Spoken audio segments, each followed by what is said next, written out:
How you doing, everybody? This is Indeed Gaming here. I am in fact Mr. Indeed, and welcome to my channel. Please do like, share, and comment on this video, and we are gonna get right into it. Now, this video is gonna be a kind of review and a good and the bad of the Dying Light 2 gameplay trailer.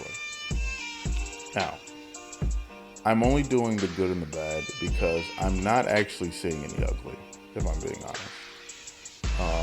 For those of you who don't know, which will be pretty much all of you, I don't actually like first-person games, but there are a few, actually 3, that will come out every once in a while that I'm genuinely, excited and interested in looking into when they come out, and Dying Light is one of them. And just to go ahead and get right into it, so this video is not too much of me rambling.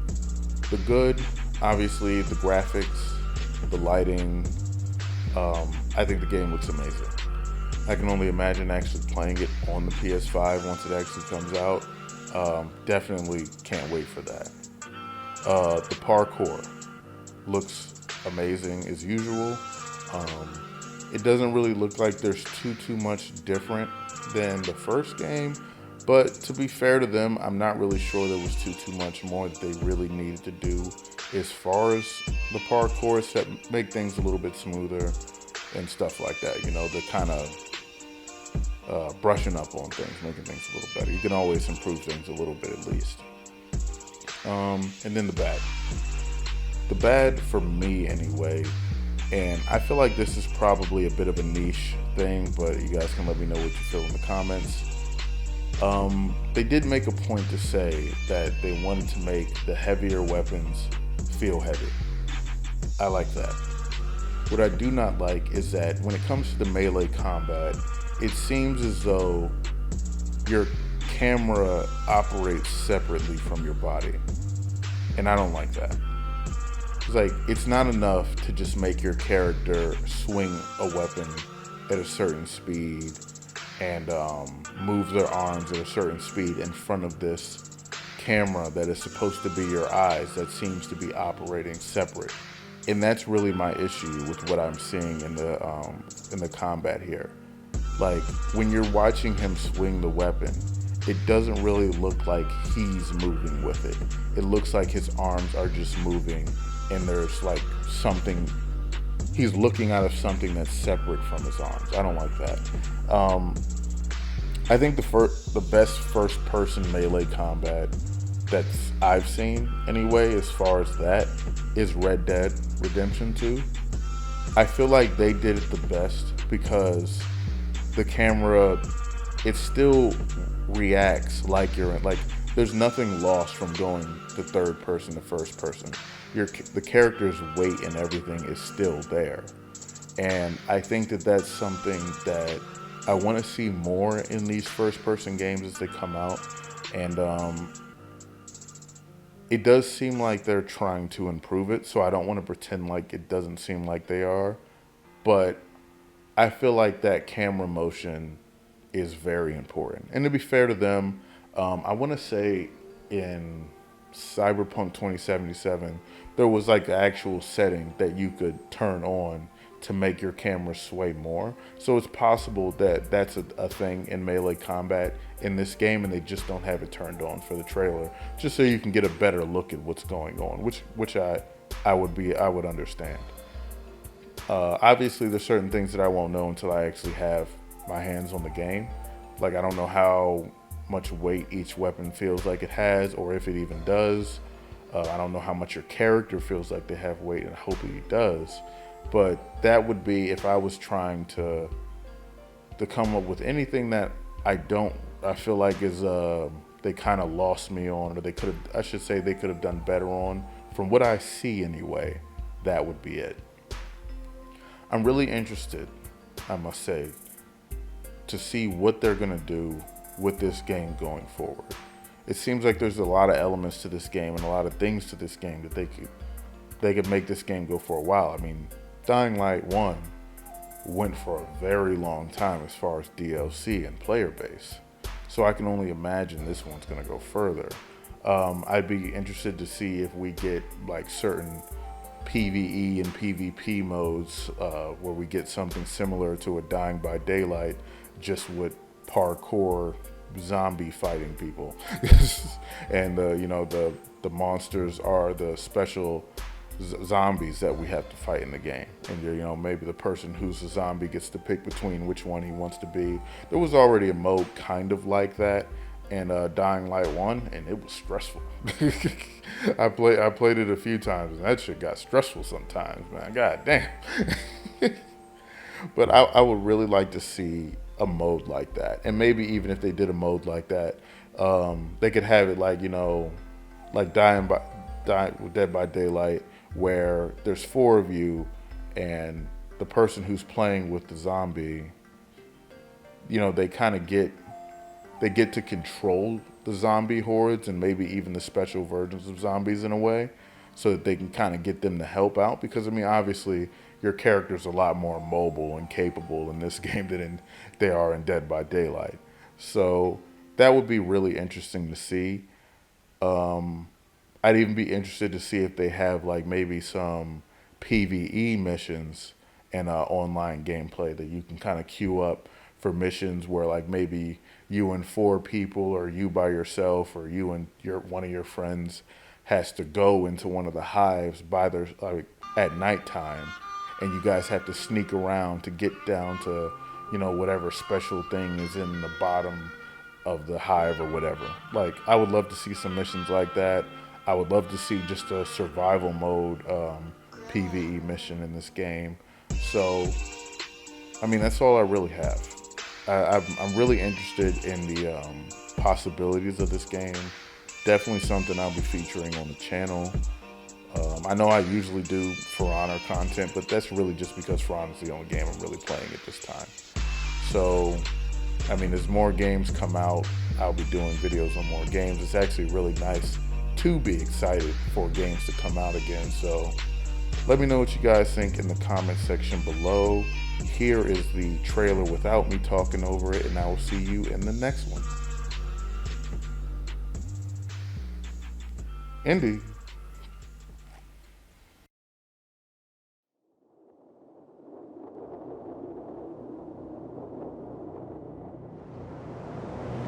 Hey everyone! We've been quiet for some time, since, like the rest of the world, we had some unforeseen hurdles to clear. But the wait is over. Let's dive into the open world of Dying Light 2.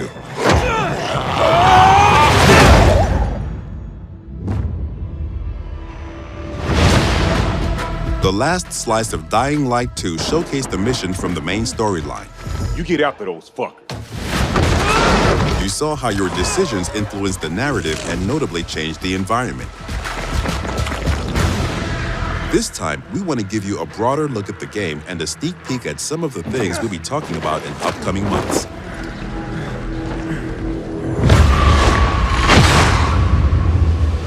In Dying Light 2, you become Aiden Caldwell, an outsider trying to unravel a tangled mystery from his past.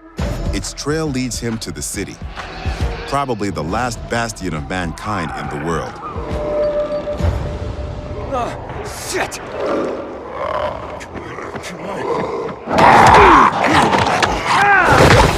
At first, you feel like this intense, brutal place will tear you apart. But then you meet the Night Runners, veteran survivors who help people in better days. By the way, I'm Hakon. You were a night runner. You used to help people, remember? Night Runners are gone. Finished. A myth. And although it's not entirely clear you can trust them, you need allies in the dark.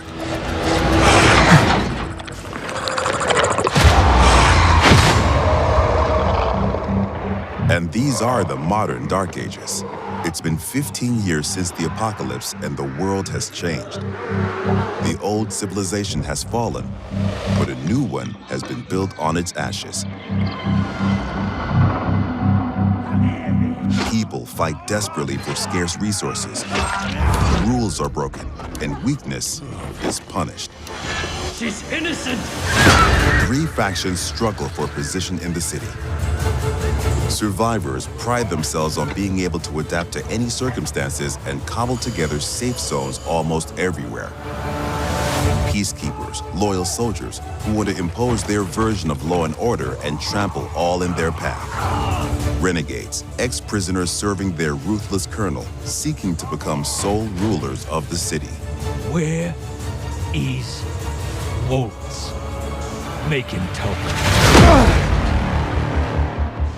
Use these factions to reach your goal.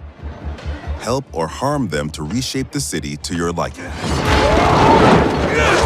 Just remember, each faction contains complex characters. Nosy Parker, ain't ya? Got some kind of bad habit of yours? So, will you follow cold calculation or your heart? The Bazaar needs good people. Help us and you'll find a home here. Some in the city offer no chance for an alliance. Bandits, outlaws, and common thugs live only to plunder and kill, plunging the streets into chaos. Yet, nightfall scares all of them equally.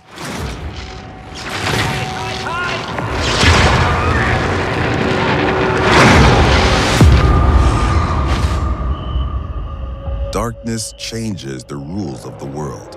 As the light fails, monsters crawl out of hiding to prey on the poor souls caught outside the safety of UV rays. Hordes of infected pour into the streets like decaying lava. The deadly spawn of 15 years of mutation and evolution.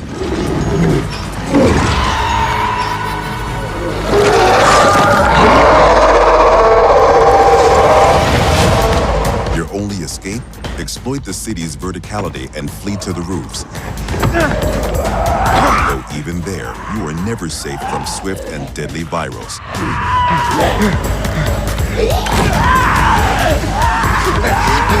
Or even greater threat.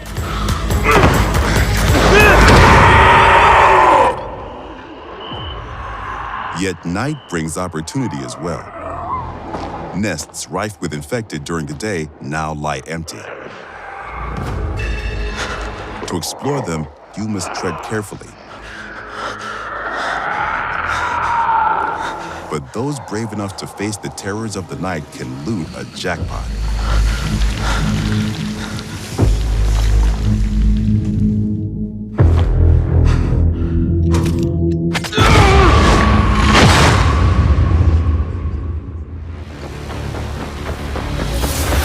Luckily, you have all the tools you need to survive.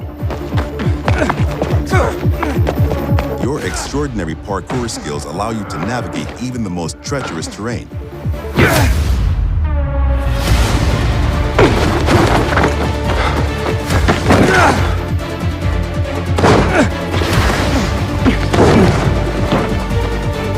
On the roofs, you can count on your parkour acrobatics to save your life.